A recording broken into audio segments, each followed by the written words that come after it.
জিলহজ অত্যন্ত গুরুত্বপূর্ণ মাস। এই 10 দিন অত্যন্ত গুরুত্বপূর্ণ।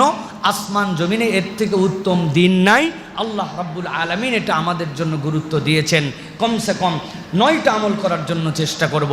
কোরআন তেলাওয়াত, প্রত্যেক দিন কিছু নফল সালাত, প্রত্যেক দিন কিছু দান সাদাকা, প্রত্যেক দিন আল্লাহ রাব্বুল আলামিনের কাছে তওবা ইস্তেগফার এবং সাদাকা, সোম বৃহস্পতি রোজা রাখা, পারলে 1 থেকে 9 পর্যন্ত রোজা রাখা, নিজেরা গুনার থেকে বেঁচে থাকা। গুনার থেকে বেঁচে থাকার মধ্যে মুখের 3টা গুনার কথা বলেছি। গালি দিব না, মুখ দিয়ে গীবত করব না, মুখ দিয়ে কখনো পরশ্রী কাতর হব না, এটা মিথ্যা কথা বলবো না। অন্তরগুলোকে পরিষ্কার রাখার জন্য চেষ্টা করতে হবে।